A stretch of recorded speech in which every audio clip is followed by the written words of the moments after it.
প্রিয় শিক্ষার্থীবৃন্দ, আমাদের এই যে দৈর্ঘ্য এবং ক্ষেত্রফলের স্থানাঙ্ক এই অধ্যায়ের কি ধরনের অঙ্ক আমাদের আসতে পারে, ঠিক আছে, সেই সম্পর্কে আমরা এখন একটু ধারণা দিব।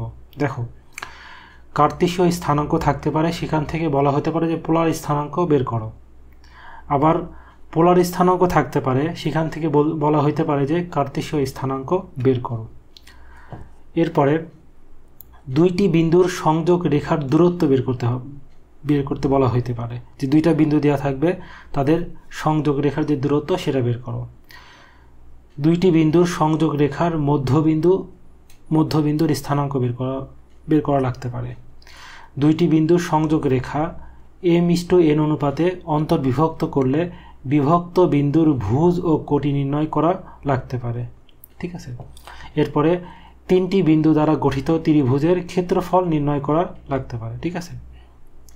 তিনটি বিন্দু দ্বারা গঠিত ত্রিভুজের ভর কেন্দ্রের স্থানাঙ্ক নির্ণয় করা লাগতে পারে। দুইটি বিন্দুর সংযোগ রেখাকে তৃতীয় বিন্দু যে অনুপাতে বিভক্ত করে তা নির্ণয় করা লাগতে পারে, ঠিক আছে। যে দুইটা বিন্দু সংযোগ রেখাকে তৃতীয় আরেকটি বিন্দু যে কোন অনুপাতে, যে m:n, ঠিক আছে। তাহলে এখানে কিসের মান বের করতে হবে? m:n এর মান বের করা লাগতে পারে, ঠিক আছে। আর বিন্দুর স্থানাঙ্ক নির্ণয় করা লাগতে পারে, ঠিক আছে। কোন একটি বিন্দুর স্থানাঙ্ক বের করা লাগতে পারে। এই অঙ্কটা খুবই গুরুত্বপূর্ণ। এখানে বলা হয়েছে যে কার্তেশীয় স্থানাঙ্ক ও পোলার স্থানাঙ্কের মাঝে সম্পর্ক লেখো। আচ্ছা, আমরা কি জানি কার্তেশীয় স্থানাঙ্ক কি? x, y, আর পোলার স্থানাঙ্ক কি? r, θ, তাই না?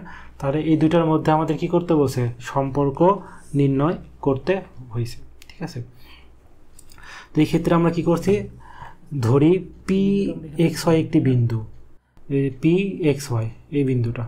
তাহলে এখানে দেখো এই যে ভুজটা, দূরত্বটা কি? এইটা, তাই না? এই যে কেন্দ্র থেকে এই যে দূরত্ব, এটা হচ্ছে কি? p এর ভুজ। আর ওয়াইটা কি? এই যে কেন্দ্র থেকে কোটির দূরত্ব, তাই না? তাহলে কোটির দূরত্বটাকে এখান থেকে যদি আমরা এখানে লম্বটা নিই, এই লম্বটাই হয়, ঠিক আছে। তাহলে এই লম্ব অংশটার মান হচ্ছে y। তাহলে p(x,y) বিন্দু যখন আমরা নিব, এই বিন্দুটার ভুজটা কি? x অক্ষের এই দূরত্বটুকু, ঠিক আছে। আর ওয়াইটা হচ্ছে এই যে এই y অক্ষের এই দূরত্বটুকু, ঠিক আছে। তাহলে এখানে আমরা একটা ত্রিভুজ পেয়ে গেলাম। ত্রিভুজটা কি? একটি সমকোণী ত্রিভুজ, ঠিক আছে। এই ত্রিভুজের অতিভুজ হচ্ছে r, আর এই যে সূক্ষ্মকোণটা হচ্ছে θ। ধরলাম x অক্ষের সাথে একটা সূক্ষ্মকোণ তৈরি করে, সেটা হচ্ছে θ, তাই না? এখন এই সমকোণী ত্রিভুজের আমাদের কি করতে হবে? এই ত্রিভুজ থেকে আমরা কি করব? এই যে কার্তেশীয় স্থানাঙ্ক থেকে পোলার স্থানাঙ্কের কি একটা সম্পর্ক আমরা তৈরি করব। আচ্ছা, এখানে হচ্ছে দেখো cos θ। cos θ মানে কি? ভূমি বাই অতিভুজ। তার ভূমি কত? এখানে x, আর অতিভুজ হচ্ছে r, ঠিক আছে। এটাকে কি লেখা যায়? এই rটা যদি পাশে পার করে দেই, তাহলে লেখা যায় x = r cos θ, ঠিক আছে। এটাকে আমরা 1 নম্বর সমীকরণ দিই। আবার sin θ। sin θ মানে কি? লম্ব বাই অতিভুজ। এখানে লম্ব আছে হচ্ছে y, আর অতিভুজ r। rটাকে আমরা বাম পাশে পার করে দিলে লেখা যায় y = r sin θ, ঠিক আছে। দেখো সম্পর্ক তৈরি হয়েছে না? x এর সাথে আর থিটার সম্পর্ক তৈরি হয়েছে, y এর সাথে আর থিটার সম্পর্ক তৈরি হয়েছে। আচ্ছা, এখন আমরা এখান থেকে r এর মানটা বের করে ফেলবো, ঠিক আছে। সেখানে কি করব? আমরা এই 1 নং সমীকরণ আর 2 নং সমীকরণকে হোল স্কয়ার করে যোগ করে দিব, ঠিক আছে। সেটা লিখি যে 1 ও 2 নং সমীকরণকে বর্গ করে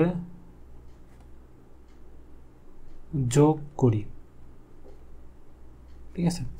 তাহলে 1 নম্বর সমীকরণ বর্গ করলে হচ্ছে x², তাই না? 2 এর বর্গ করলে হচ্ছে y²। এটা হচ্ছে বাম পাশে গেল। ডান পাশে কি হচ্ছে?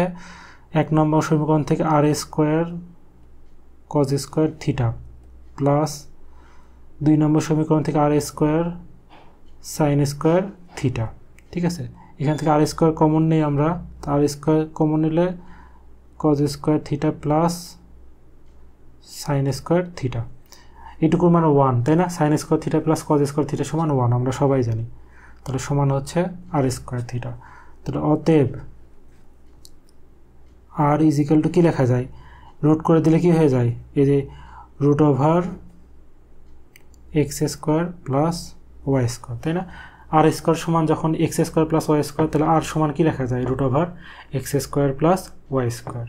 তাহলে এটা একটা সম্পর্ক তৈরি হলো।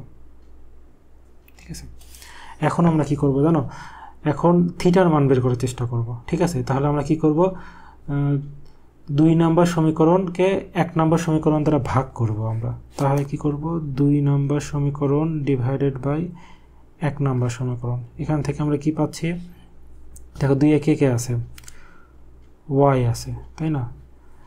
আর একে কে আছে, এক্স আছে। তাহলে y by x equal to 2 আছে হচ্ছে আর সাইন থিটা, আর একে আছে আর কস থিটা।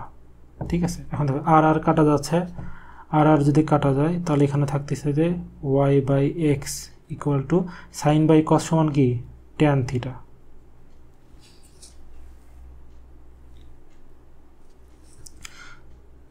তাহলে এই ট্যান অংশটার পাশে পার করে দিলে আমরা লিখতে পারি theta is equal to tan inverse y by x. ঠিক আছে, তাহলে এটা হচ্ছে আমাদের আরেকটা সম্পর্ক।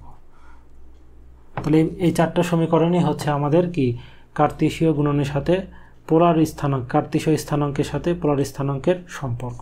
ঠিক আছে, এটাই হচ্ছে আমাদের অ্যান্সার হয়ে যাবে।